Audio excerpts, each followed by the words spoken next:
আমি বিজেপিতে যাচ্ছি না, বিজেপিতে যোগ দিচ্ছি না বলছেন অভিষেক বন্দ্যোপাধ্যায়। আনুগত্য প্রকাশ করছে মমতা বন্দ্যোপাধ্যায়ের উপর। হঠাৎ কি এমন হলো অভিষেক বন্দ্যোপাধ্যায়কে পুরো মিটিংয়ে বক্তব্য রাখতে গিয়ে তাকে আনুগত্য প্রকাশ করতে হলো? হচ্ছে ব্রেকিং সেগমেন্টে দেখুন সেই রিপোর্ট, সেই তথ্য। কি বলছেন অভিষেক বন্দ্যোপাধ্যায়? আমি বিজেপিতে যাচ্ছি না, দলীয় বৈঠকে বিজেপির যোগ অস্বীকার অভিষেকের। ঠাকুর ঘরে কে আমি তো কলা খাইনি। বিজেপির সঙ্গে গোপনে সম্পর্ক অভিষেকের। আনুগত্য প্রমাণে মরিয়া চেষ্টা অভিষেকের সঙ্গে বিজেপির যোগের জল্পনা যা রটে তার তো কিছু কিছু ঘটে। অভিষেক বন্দ্যোপাধ্যায় কি বলেছেন তিনি শুনবো।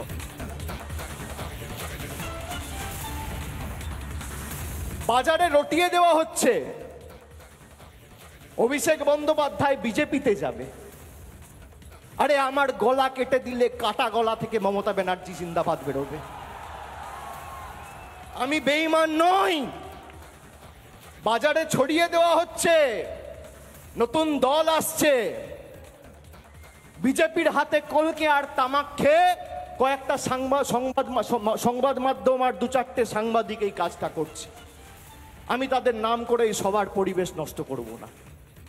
আর খবরে যা দেখবেন, আমি আপনাকে বলছি 100তে 100টাই মিথ্যে। কোনো খবরের কথায় বিশ্বাস করবেন না।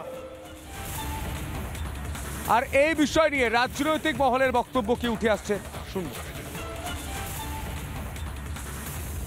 কি অভিষেক বন্দ্যোপাধ্যায়কে কেন প্রয়োজন হবে? আমরা কি অভিষেক বন্দ্যোপাধ্যায়কে দলে নেব বলেছি? বিজেপি কোথা থেকে আসছে এর মধ্যে? কারোর পারিবারিক ব্যাপারের মধ্যে ঢোকার আমাদের বিন্দুমাত্র ইচ্ছে নেই। আমরা তৃণমূলটাকে এক মনে করি, যেখানে দুষ্কৃতী পুলিশ বলে কিছু নেই, যেখানে পঞ্চায়েত কিংবা সাংসদ বলে কিছু নেই, মিলেমিশে একাকার একটা গোল ফুটবল, সেটাই ঘুরে বেড়াচ্ছে চারদিকে। দেখুন, আমরাও অভিষেককে নেবটে বলি। এটা পুরোটাই ওনাদের রণকৌশল, পশ্চিমবঙ্গের মানুষকে বিভ্রান্ত করা। আসলে ওনার সঙ্গে পিসির কোনো দূরত্ব বাড়েনি। দুজনেই দুজনের রণকৌশলে এগোচ্ছে যাতে মানুষ বিভ্রান্ত হয়।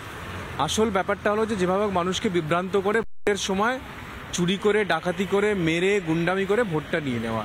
আর বাকি সারাটা বছর সরকারের বিরুদ্ধে অভিষেকবাবু কাজ করতে থাকেন। কখনো হেলথ ক্যাম্প, কখনো ক্রীড়া প্রতিযোগিতা, কখনো সাংস্কৃতিক মঞ্চ তৈরি করে, কখনো বলছেন যে এই পুলিশ ঠিক করে কাজ করছে না, কখনো পুলিশের বিরুদ্ধে বলছেন, কখনো স্বাস্থ্য ডিপার্টমেন্টের বিরুদ্ধে বলছেন। তো উনি পশ্চিমবঙ্গে যদি বিরোধী দলনেতা হতে চান, আমরা ডেফিনেটলি ওনাকে ওয়েলকাম করব।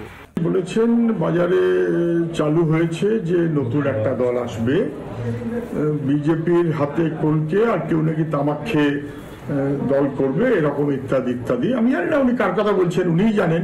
এটা শু করুন, ওর তো একটা কোম্পানি আছে যারা মামলা করে বেড়ায়, তাদের দিয়ে শু করুন। আর না হলে হয়তো উনি মুখে বলছেন, বাকিটা ধরে ফেলেছেন। বিজেপির হাতে কলকে তামাক খাবে কে? যিনি তামাক খাবেন তিনি দিল্লিতে মোদির কাছে সিন্ডের মতন জমা হয়ে নেই তো? দিল্লিতে মোদির কাছে মহারাষ্ট্রের সিন্ডের মতন এ রাজ্যের কাউকে জমা রাখার প্রচেষ্টা হচ্ছে আরএসএস এর পক্ষ থেকে। নতুন দলঠল জানি না, কিন্তু বিজেপির কলকাতে অন্য কেউ তামাক খাবে এই রকমের সম্ভাবনা বিজেপি তৈরি করতে চায়। বাংলায় একটা কথা আছে, যা রটে তার কিছু তো সত্যি বটে। অভিষেক বন্দ্যোপাধ্যায়ের যে গুঞ্জন, যে ফিসফাস অভিষেক বন্দ্যোপাধ্যায়কে নিয়ে, যেটা অভিষেক বন্দ্যোপাধ্যায় নিজে বলছেন, তার কিছু অংশ কি সত্যি ছিল? অভিষেক বন্দ্যোপাধ্যায় কি তলায় তলায় বিজেপির সাথে হাত মেলাচ্ছেন? কেন মমতা বন্দ্যোপাধ্যায় বাধ্য করলেন অভিষেক বন্দ্যোপাধ্যায়কে নিজের অবস্থান স্পষ্ট করতে?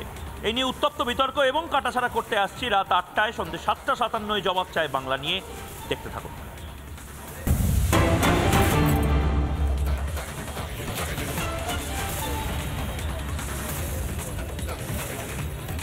অভিষেক বন্দ্যোপাধ্যায়ের এত হম্বিতম্বি কেন? অভিষেক বন্দ্যোপাধ্যায়কে নিজেকে বলতে হচ্ছে কেন আমি বিজেপিতে যাচ্ছি না? সেটা এখন সব থেকে বড় প্রশ্ন।